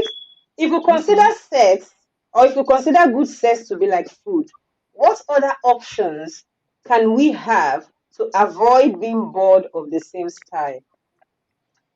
That's one thing me I hate to hear. I truly hate hearing that. Is sex food? Yes, sex is food. Sex is soul food. How about that? The reason I don't Mm-hmm. like to hear that is because that's one way that a lot of women used to hold themselves down. That's a lot of that's that statement that women use to excuse their not embracing their sexuality, right? Yes, sex is food, and I'm here to change that narrative. Sex is food. Sorry, give me 1 second. Gosh. So, to that woman who's thinking it's sex food, Abba, is this what you do all the time? I'm sure a lot of people even say to me, maybe when they're passing on my page and they're like, Sister Sean was talking sex again. This is sex food. Yes, it is food. It's food to the soul. It's food to you. Again, like I said, God did not make mistakes when He created these organs. For those who want to be spiritual, because if you're saying that you're not using your sexual organs, right? That means you're blaming God or you're saying God does not know what He's doing by putting those things there. If sex was mostly or mainly for reproduction, right? It will not bring you any pleasure. Stroking your clitoris will not bring you any pleasure. Eating your G spot will not bring you any pleasure. It will just be about just pound, pound, pound, do what you have to. It won't bring any of us pleasure, both men and women. So I say to you, if you look at sex as food, you're probably going to be living a very fulfilled life when it comes to sexual fulfillment. Female genital mutilation, unfortunately, like I said, I think I've said that before, is a huge barrier to women. And it gets women to this point. A woman who has not experienced orgasm is always going to see sex as food. Is always going to not see sex as food. Always going to look at sex as this is overdoing, it's an overkill. What is there to enjoy? Sex becomes a chore because yes, when you have a relationship where the woman is not orgasming at all, does not have orgasms, and only the man seems to enjoy it, she's going to look at it as a chore. She's going to look at it like, okay, now I have to go and shower. Now I have to go and you kiss, kiss, kiss, you pound, pound, because she's not getting anything from it. But this is where we have to educate ourselves. And this, if you remember, I said the clitoris is an organ. I like to draw it. I would need to even order it because it's going to be good for my teachings. The clitoris is an organ that extends from the outside to the inside. Yes, I'm a registered nurse by profession, so I do know these things. But you don't have to be a registered nurse to actually teach yourself on the things that are going to help you. It's an organ that extends from the outside, inside to the outside. So meaning that that little clitoris we see on the outside is actually the smallest part of it. The biggest part of the clitoris is on the inside. So which is where you hear people say the G spot. This is where you hear people say, oh my God, I need to have the penis inside of me because it's stimulating some part of the clitoris on the inside that gives them pleasure. The G spot is the point of the clitoris where the clitoris meets on the inside. So when you touch it right, when you finger it right, when your penis hits it right, that's how some women are able to come by stimulating the G spot. Again, let's go to the lesbian relationship for a minute. The lesbian relationship focus a lot on foreplay. They use their fingers a lot. They use their mouths a lot. If you watch lesbian videos, again, I'm not pushing anything, but again, I push these things for you to learn. A man, you can watch lesbian videos to know how to touch your woman. If you watch lesbian videos, you see that they use their fingers a lot. They go inside using two fingers because they're stimulating the G spot on the inside. So if you use the right strokes and you use the right pressure and you stimulate the G spot, you can actually get your woman to orgasm, even if she has been genitally mutilated, even if she has been circumcised. But it's all about having an open mindset to be able to learn. And I want you to look at it. If a woman is not getting pleasure from sex, she will look at it as a chore and she's never going to be interested in it. But if I think of the pleasure that I'm going to get, of course I will say yes. That's why Sister Precious is able to put fight aside and go and enjoy what she's going to get from it and come back to quarreling, which most of the time the quarrel ends with that make. Why do you think we talk about makeup sex? And I wanted to quickly say something. Have you heard of very unhealthy relationships where these couples fight a lot? Like they break bottles, like they violence and all of that, but they never leave each other. They're never able to break up their relationship. You know why? Because they have a steamy sex life. And that usually ties them, holds them together. Let's bring that to a marriage relationship. A marriage where the sex life is very healthy. It helps a lot. It helps a lot. Thank you so much. I'm just gonna give you guys a quick update on what is gonna be coming up on our next show. Our next show is gonna be the 27th of December, and that's gonna be 2020 in view with a balanced frame. So I've got a few people that are gonna be coming on, and we're gonna talk about 2020, how it's affected relationships, marriages, everything about 2020, right? We're going to have different perspective as well to 2020. It's not going to be a negative show. Trust me. I'm all about Yeah, positivity. yeah, So it's going to be yeah. an amazing show. So look out for the poster. It's going to be coming out soon. And I know it's going to be great as well. So, Seun, you've said Yes, something sir. about actually this sex as food. There's a second question which you didn't talk about. It says, what other options can we have to avoid being bored of the same style? So if is Same seen as food. style. Mm-hmm. Same style. There are different styles now. Same style. You have to be innovative. You have to be open-minded to different styles. There are different styles. You have to be willing to learn about the different styles. Um, I know if I'm going to talk about the same style, the two major styles or three major styles that everybody talks about will be the missionary style where the man is on top. But the missionary style has also been revamped to different styles. There are different kind of missionary styles right now.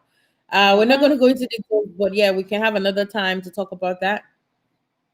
Then we have the woman on top, which is the cowgirl, because a lot of women, which is why I say, and that also is just recently getting popular because it was not popular. Okay, the missionary style was the big thing for a lot of people. For some people, they love missionary. I love missionary style a lot. But some women just get bored of it because that's all the man ever does. But I say here, if you feel like your man is, losing you or not, then take charge.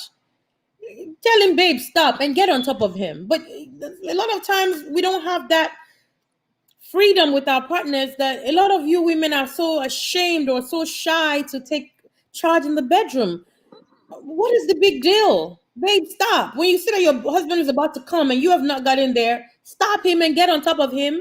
And you can do what you have to do because you can control the rate. You can control. Hallelujah. I see you. My sister can read Hallelujah. my testimony. Yeah. But it takes it. When I hear women talk like you, I'm so proud and I'm so happy because that takes a lot of confidence for you to get there. But it took you changing your mindset. Stop him and say, babe, I know you're not going to leave me. Stop and get on top. Why is the benefit? What is the benefit of you getting on top? You can control the depth. You can. Some people it hurts when you go too deeply. Okay, because then everybody is designed differently. So you can control the depth, you can control the rates, you can control how fast you want it to go, you can control it. This is one trick I'm going to teach you. You being on top, when you lay down on him, because your clitoris can be stimulated, you can lay down on him and you can ride him at the same time. Double satisfaction. While he's penetrating, you can also be rubbing your clitoris upon him. We talk about lesbian satisfaction. There's a thing that lesbians do. It's called tribing, which is they just rub their things against each other. So it's the same benefit you can enjoy in an heterosexual relationship, but you just have to know what you're doing, right? And the last position that a lot of people talk about, women are crazy about it. I don't fault them. Ooh, people enjoy what they enjoy is the doggy style. Any Doggy, small yeah. thing they say doggy style. If that's what, yeah. So there are a lot of styles that you can enjoy. There's reverse cowgirl. Reverse cowgirl is when you turn, you're not facing him, you're backing him. Backing You him, know yeah. why is that important? There's some people who cannot come by natural cowgirl and has to be reversed, and that's why I mentioned that everybody's body is designed differently. Differently. Where some people's G spot is might be where Sister Precious's G spot is might be different from where mine is. So you have to play around it to try. There's a scissor style. Scissor style too is just go online and look for the different sex styles. You and your husband sit down together and say, babe, let's try this today. This is where I say couples can sometimes watch pornography together. You're not watching it because you want other people to turn you on, but you want to learn the different styles that you can learn. It's just for learning purposes, but we have to be open about these things. So yeah, be innovative, be open-minded, and be willing to learn. That's the only way you cannot get tired, or you can invent new styles that will not let you get bored. If you're watching this video and after watching this video and your spouse, either your wife or your husband, complains that you're rigid or you're just used to the same style, God is going to bear iron share witness that we've told you what to do. Okay? So Right. you've learned, you've heard. She was go online, go online. It's not about Instagram and Facebook. Go and Come on. educate yourself on Go things to that would save Google. your marriage. Do things Yeah. that would make your marriage beautiful, your relationship beautiful. Let me tell you something. The era of you saying, "Oh, my husband is going to see me as a very naughty girl. My husband is going to see me as a very unspiritual girl," is over. Let me just tell you, side chick are everywhere, You don't and they're need going to them. be doing those things that you don't do at home. There's this lady I actually follow on Instagram, and she's been doing this thing lately where she does video and what wives do and what side chick do as well as a Oh side my by God, side. that thing pisses It me would off. and it it will amaze you the different things people do. So what I'm basically saying is that those things that you think side chicks do, you can actually do those things. It's all about interest. It's all about what you want to do. And if you think marriage is important to you, if that's what I love. I'm very passionate about relationship. You would want to do anything to save your marriage. And besides, Let's say this. Let me add this to this, Sister Precious. We have to be very careful because we don't want to lose our women folks. Because I'm mm, one person who's big on. I think there's too much pressure on the woman to be able to sustain a mm-hmm, marriage. So let's mm-hmm, be careful when we say, yeah, I'm not. We're not putting pressure on you as the woman. I'm here to mm-hmm. address both men and women. And this is where I need to say talk on a very sensitive part. You see, to our men, Sister Precious has addressed the women. Let me address the men a little bit. God Mm-hmm. are the times when you want your wives to pray away her sexual desires. Gone are the times. We are not our mothers. I'm going to say this to you. We're not our mothers that run out of the bedrooms with pillows in their hands. No. Women these days, we know what we want. We know what turns us on. I have a group on WhatsApp, a group that I cherish so much, a group that I started to be able to teach women, how to embrace their sexuality. And I know what these women are capable of doing and saying and talking about. And I know what the things we share, and I know that our women have evolved. So, gone are the times when you expect that your woman will pray away her sexual desires. No. Unfortunately, you are setting her up for temptation that she should Mm-hmm. naturally not fall for. What I Mm-hmm. always say is during the times of our mothers, there was no social media where her inbox is flooded with requests from all kinds of men. There's no Instagram. Forget social media for a minute before you go and say, oh, tell your wife to log off all her social media websites. Mm-hmm. If she's not on social media, she goes out. Trust me. And there's this certain attraction now for married women and older women. And here's the deal. Why? Because more women are becoming more confident in themselves. And men, you guys don't like to admit it, but you guys are attracted to confident women. You Mm-hmm. can True. you're talking about sex. Trust me, I know what I'm saying. I get a lot of backlash on my well, especially you're talking about sex, but I know what happens in my inbox. I know the kinds of oh my god, I wish my wife was as bold as you are that I get in my inboxes. Okay. And I'm not afraid to say it. A lot of men want their women to embrace it. So here goes the men also.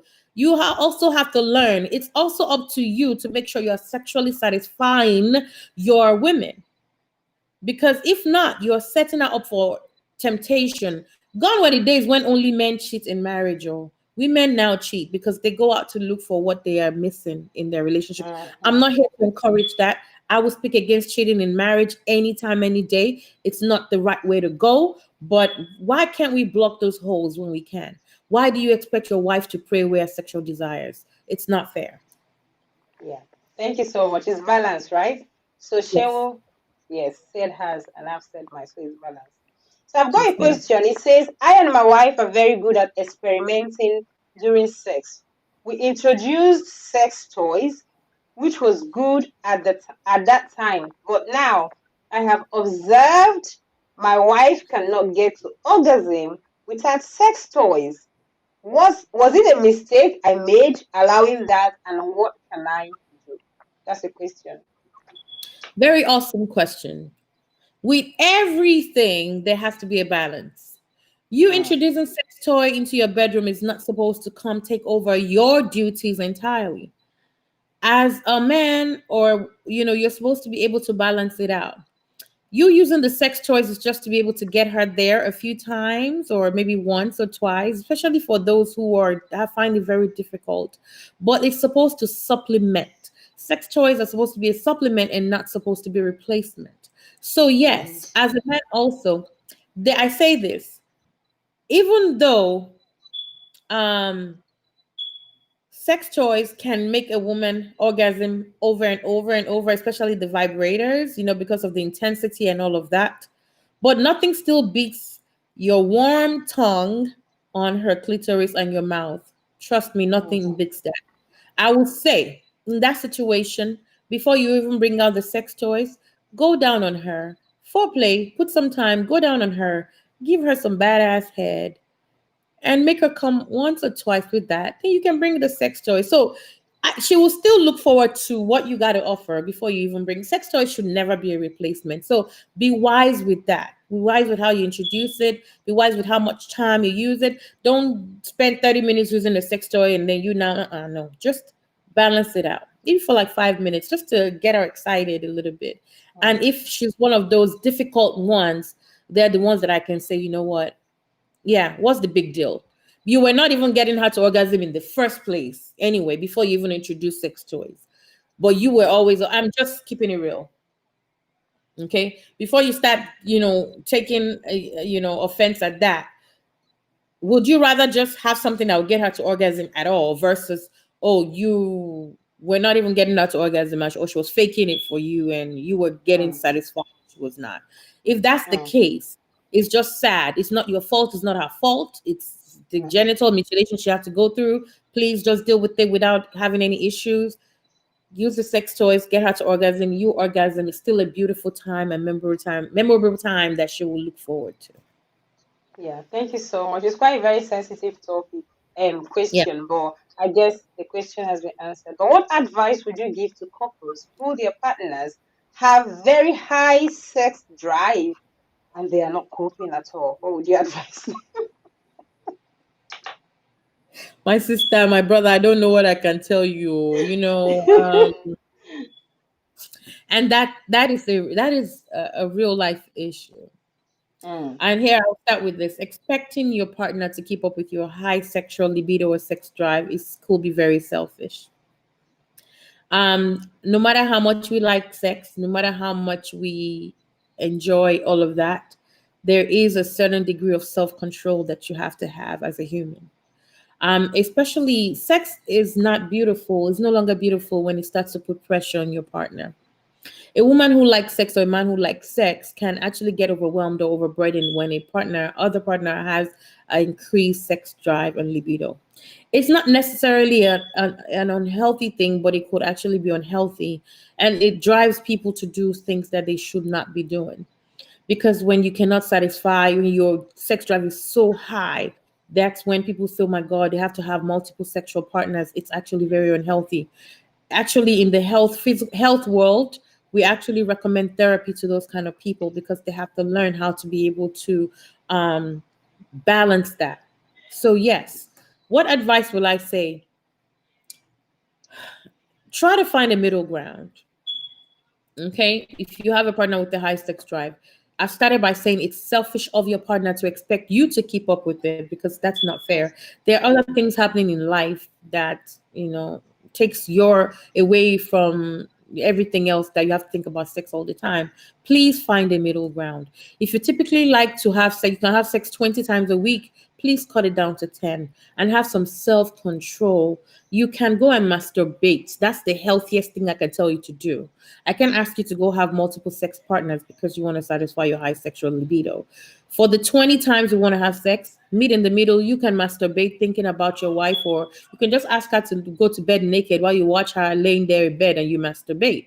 You can use a sex toy to satisfy half of the time while your husband tries to catch up with the rest of it. But please don't let that break your marriage. Find a middle ground and look for a healthy way to balance and manage that high sex drive. Yeah, that's very, very important. One of the things that Shewu talks about that I would like to actually talk about is you might need therapy as well. Because Yeah. sometimes it might be an issue, it might be a mental health issue. I'm not saying all of it is related Mhm. to mental health issue. That might be it as well. So if you can actually get therapy, that would help, in addition to Yes. what she was said. We're going to go to the final section. It's been amazing. Honestly, guys, it's been amazing, amazing. And I can see that you guys are just with us. Can I just read a little bit, comments a bit? Ife Please. said, good teaching. Choma said, let them suffer. They are among African Christians. Um, Tony said, I dey enjoy and scatter. Wow, what a great message. Thank you so much, Precious. And who is Spirit? Tony is actually in America as well. So I think she wrote something that she said, this babe is from America. He's an American. Oh, she said, this is a typical American babe. You see, I'm a typical they know Naija girl. you. Oh. Don't let that can deceive you. They Mhm. know you as well. And someone said, happy birthday. You know what? Because I announced on my last show that you'll be coming on my birthday. So people think today is my birthday. But Oh, I'm thank you so sorry. much. My birthday is on the 6th, next week Sunday. You will know, don't worry, I won't be quiet about it. So thank you so, so much for that. So moving on to the next section, which is very, very important. I've got 3 kids, young kids, and I guess most people who are watching have got Mhm. young children. How did you manage, Shehu? Because I know you've got teenage daughters. If you don't, actually, if you're not following Shehu on Facebook, I don't know, you're missing. Like, she's always under the unction of the Holy Spirit, right? She's always Hallelujah. releasing what the Holy Spirit tells her, because every time she puts those messages out on Facebook, she's like, the Holy Spirit just ministered to me. I love you so hard. So please follow Shehu on Facebook and Instagram. She is always very active, and she talks about sex, relationship, not just sex, relationship, and real life issues. She talks about it. So please follow Shehu. So Shehu, how did you manage through these times balancing sex with your kids? Because obviously you've got four beautiful girls. How did you cope? Please encourage And this is Precious. why I Let them think know. great question. I think I kind of touched a little bit on that, Yeah, you did. Yeah. it's never easy. Okay, I'm not even going to tell you, especially someone like me. I had two children back to back, and then I now had 7 years later we had it. So those children will for sure affect your relationship at one point, your sex life at one point, definitely, because those children come to take over. I said it earlier on. When you're worried about waking up your child that just went to bed, and you want to catch like 4 hours of sleep, and then you have to have quick sex, and who wants to make noise to wake any child up? But you just have to work around ways. Again, it comes down to the communication. It comes down to the importance of sex to both of you as a couple. Yes, life happens. And trust me, no matter how much sex freaks we are, there's some times where there are relationships where for a month they might not even have any sex because again the burden of everything else going on is taking over. Imagine having a sick child. Who's going to think of sex when they have a sick child? Based on the degree of what's going on can affect it. But I want people to start being more conscious about how long they've gone without sex because it's not healthy. When you start going 2 weeks at a time, no matter what's going on, with 2 weeks without sex in the same home and you're sleeping on the same bed, you guys need to sit back and analyze and discuss and see what's going on. Okay. With little children you have to improvise more. We used to Now I'm so ashamed when I talk about it. We used to be able to say, we had a code word. Thankfully, we both worked from home and we had a basement where we worked out of. So you would just say, babe, let's go to the office real quickly. The children already assumed office was basically for working, but we just go down there and do what we got to do. We come back up. I say things like, yeah, you guys might be watching a movie. Use a comforter, cover yourselves, and you can be touching yourselves while you're watching a movie. The children don't have to know what's going on underneath the blankets. Those who set you guys for the mood, high enough for the mood. There's even a certain degree of excitement knowing that you're covered, the kids are watching, you guys are watching a family movie, and both of you are stroking each other. And you can't react to it. There's a certain excitement. There's even talking about True. excitement. A new thing that just came out that I'm willing to try. There are now vibrator underwears that have remote controls, and people now go to dinner and they're controlling their wife's vibrators while they're having dinner. You're in the midst of people and you're like, oh my God, you can't react. So basically, I'm bringing this to the kid. The fact that you have children, you should always work around it. If it's important to both Mhm. of you, improvise ways that you can say put the kids earlier to bed than normal. If the kids go to bed at 9 o'clock, put them to bed at 8. Help your wife around the house. You cannot, this is where I come to you men. Don't put everything on the woman. It's unfair of you for her to, okay, fix dinner, take care of the children, bathe them, da da da da da, and you expect her not to be tired when she comes to bed. Help out more around the house. Gone are the moments, again, just as we are not our mothers, you are not our fathers.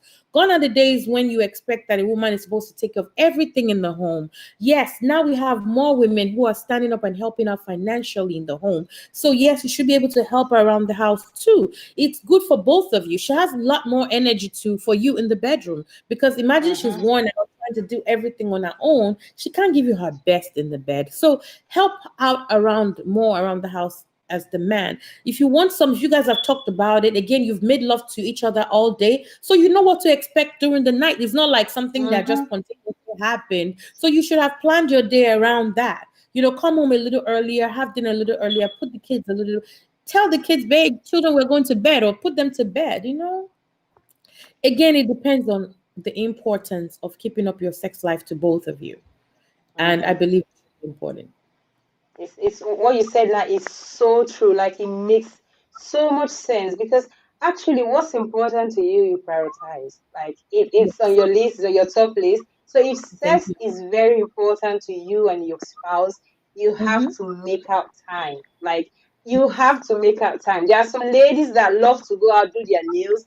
You can't tell them that, "Ah, I'm too busy. I was so busy all day, that I was so busy all week that I didn't have time to have my nails done." It's a lie. They They do. will even Hmm. go after work to have their nails done. So if sex Yeah. is important to you, or if it's not important to you, try as much as you can to reprioritize what is actually important in your home, Right. and make sure your sex is one of those things that are very, very important.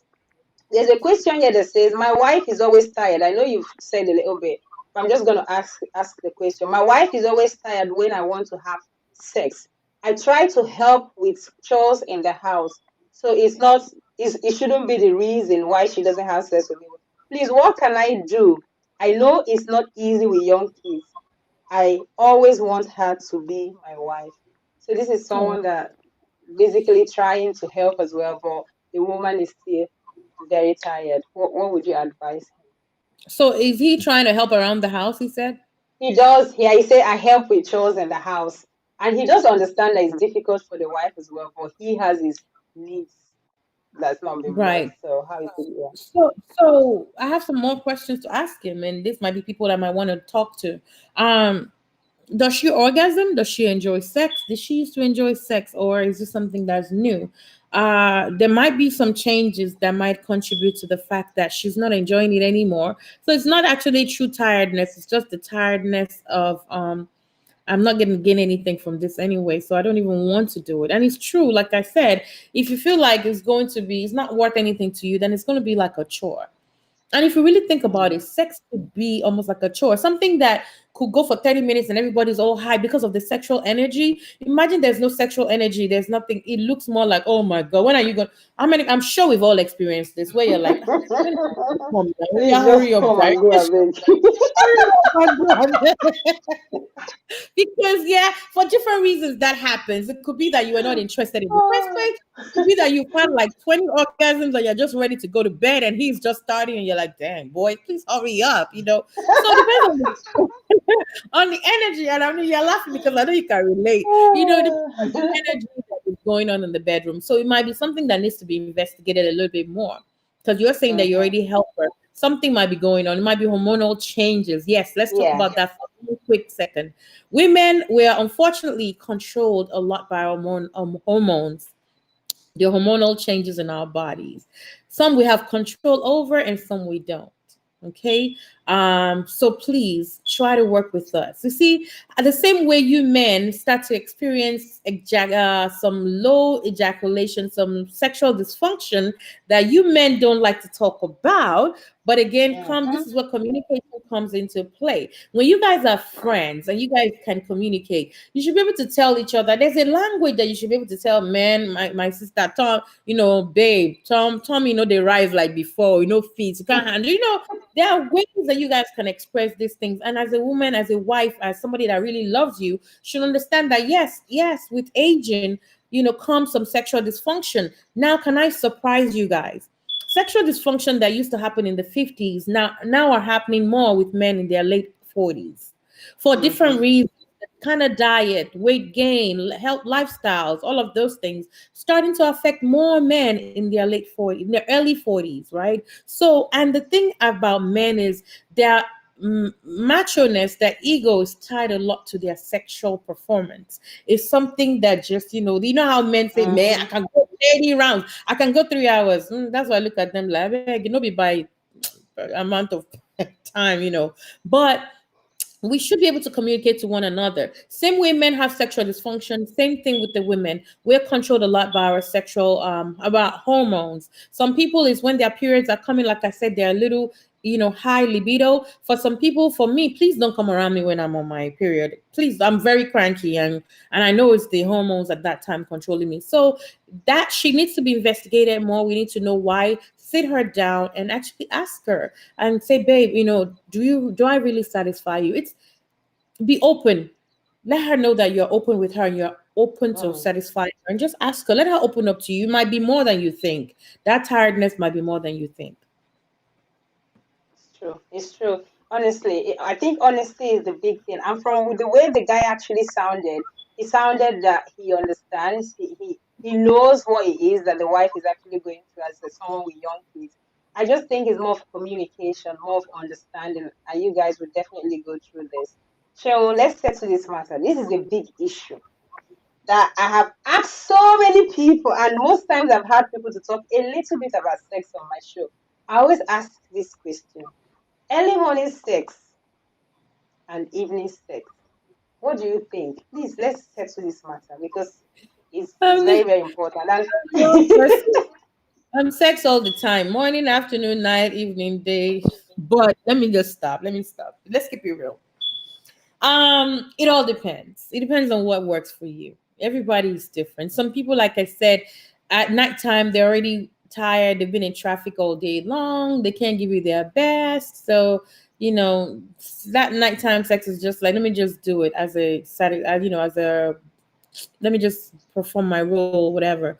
But morning sex, both of you have slept, you're rejuvenated. For me, for morning sex though, this is where I say I'm very talking about the five senses. For me, smell is very essential to me, and it has. I cannot deal with any foul odors, right? So for morning sex, I'm not the kind that you just wake up and just want to get into it. I gotta get up, go rinse my mouthwash, all of those things, and I expect my partner to do the same because I can't have odor and then be kissing. No, it doesn't work for me. So I guess what works for everybody is different, right? So I don't know. Some people swear by morning, some people swear by night. I'm all around as long as the environment, everything is stable. Call me a shower, I'll proudly claim it. You know. I think one of the reasons why, when I say morning sex and evening sex, women are more gearing towards the evening sex, and men are more gearing towards the Really? morning sex. The Please reason educate is me on because, here. well, the reason is because I think from what you just said, right? A woman doesn't want to wake up in the morning. First of all, most women that have young kids, early morning is most of the time they actually want to get more sleep, right? They don't want to be disturbed by that time. Secondly, some women or most women don't, like you said, don't like the fact that you wake up and you haven't done anything with your mouth. You want to start kissing, you want to start doing all that. They don't want it. And most men don't want to get out of the bed, have to brush your teeth, have to clean up before they come back. They just want to do it like straight away as soon as they wake up. So I think that's the problem. There's a way Trying to around that. find. Mm-hmm. And there, see, we just have to know what's happening and what's out there. You see, like having to brush, we can work around that. Having to take a shower, once you've taken a shower at nighttime, just before bed, I think Nice. you're good for the Mm-hmm. morning. Fine. But when it comes Mm-hmm. to a breath, there are breath mints that we can use. I'm not, when I say I don't like it, and not all the time are necessary. Now they have like Listerine mouth washes. They have them in caplets now that you can use and you can swallow. Did you know that? Mm. So you can put, those are things that should be in your bedside drawers. Again, it depends on how important those things are for you. So if you're Mm-hmm. the kind of person who is very averse to smells, horrible smells like I am, I just open it and I put it in his mouth, and then we're good to go. And I put it in my mouth too. So there's some tools. Those bedside drawers are not for decoration. They should have those essential things that you need. You can keep it under lock and key if your children are going to go there. And honestly, they don't understand those things. My sex toys are in my bedside drawer. Your those little things, those are what sex toy drawers should be for. So that whenever it's time, you don't have to make too much excuses. Just improvise and go through it. Maybe we should ask Yeah. our audiences what they like better and Yeah, that's see. true. Actually, can you please let us know in the comment section? Let's have a pool, right? Morning sex or evening sex? Evening sex. Can we have that poll? Can we know what is going on or what you think is actually better for you? May not necessarily be you, but just what do you think? Because it's very, very important. While you guys are doing that, I would like Shemun to, because we're coming to the end of this Yeah. wonderful, amazing talk show. They're already calling you doctor, and you're a doctor already, so because you're Amen. already in that. So Dr. Shemun or Dr. Obajolu, right? How, as in, what is your final advice on sex as someone who is very passionate about this and trying to help families and relationships and marriages? What is your final advice to our audience and people that are going to be watching in the future on sex? And this is very, very passionate to me, and I'm glad you said that. I get a lot of backlash. I'm not gonna lie, because it seems like even my husband at the time, and again I'll still get there. It was hard for him to adjust when I first started talking about sex. It was hard for him to adjust to the fact that I talk about sex a lot. Again, Mm, especially because we're from African culture, he didn't want people to look at his wife as, promiscuous and loose and all of that, those things, because she talked about sex a lot. And but I figured that, with the relationship and marriage coaching that I've done, I saw that a lot of people have issues when it comes to their sex lives. And I also saw that a lot of our women were not confident in themselves. Well, one thing I've come to realize is when you can nurture a woman to embrace her sexuality, you are building her confidence about 75%. Because a woman who's confidently able to embrace her sexuality and able to talk about sex, trust me, she's confident in a lot of other ways. I have found that and it works. Now, uh-huh. it hurts my feelings when people say, "Oh, Sharon's talking about sex alone." I'm not talking about sex alone because I'm a sex freak. Yeah, I love sex. I'm a sex freak. Call me whatever name you want to call me. I don't care. But I want people to focus on the fact that sex is a beautiful thing. It's a gift from God. If it was not important to God and to creation, trust me, and it was only for procreation, God will not put in those clitoris. God will not make it even pleasurable at all. There's no point for it to be pleasurable for you to have a baby or get pregnant by it. So, and if you believe in God and you believe that God does not make mistakes and those organs were not for decoration, why don't you get out from that archaic mindset and be able to learn and say, hey, listen, I think I'm missing out on something very, very important that God created, right? And sometimes I got to think about it. You see that apple that the Bible was talking about, it might have even been sex. So you just never know. The Bible might just have been quoting sex as the apple that Eve gave, Adam to eat. But I'm not even going to here. I'm not here to come and delve into that. I'm just saying that sex is important and we should embrace it as such. Women, please embrace your sexuality.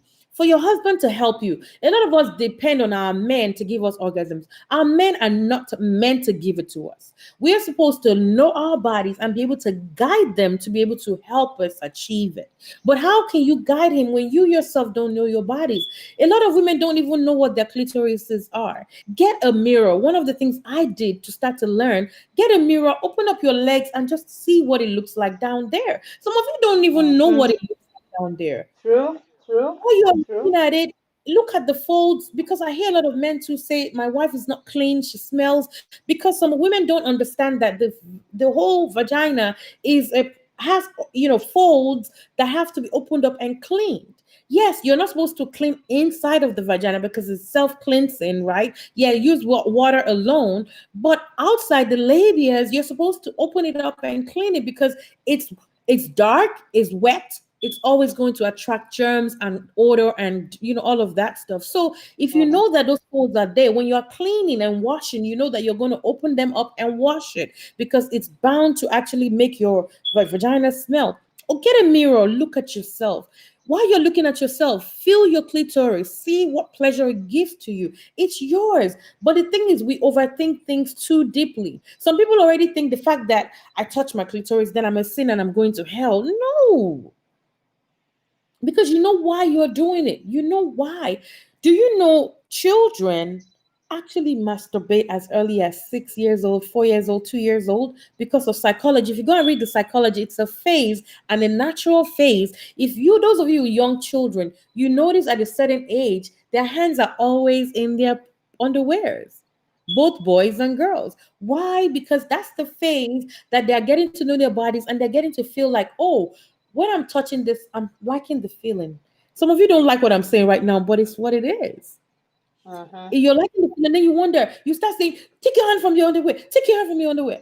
Because even as little as that, they know it gives them pleasure. Now talk about you as an Mm-hmm. adult. Let's change our mindset towards sex. Sex is beautiful. Men, I've just talked to the women.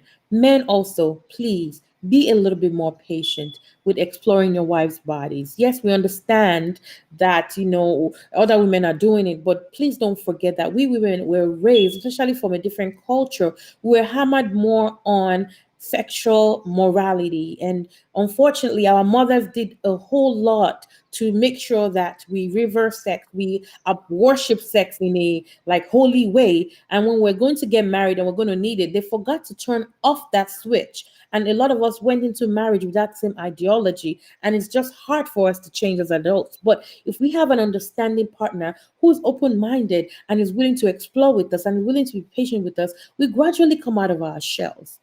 And you Right. can get that. A lot of men say they want a gentle woman, or how do they put it? A lady on the outside and a freak on the sheets is very achievable. Okay. That she's a sex Yeah. freak does not mean that she cannot be a lady on the streets. Wow, honestly. Thank you so, so much. It's been an amazing, amazing, amazing, amazing Thank evening. you for I am having me. so, so blessed to have you, Sheon. Guys, on the comment section, please can you show Sheon some done amazingly well. She was open. She was very, very like she didn't do that. Oh God, I can't talk about that. No, she didn't do that. She said it the way everyone will understand. Can you hear me? I don't know. It looks like I'm Yeah, we not. can hear you. Can, I can hear can you. you hear me? Right.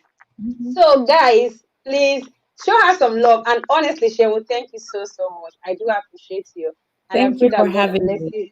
Yeah, God bless A- you, bless your home, bless your family and your children. Guys, Amen. I will see you on Amen. the 27th of December. Have a fantastic evening and make sure you practice everything that you heard.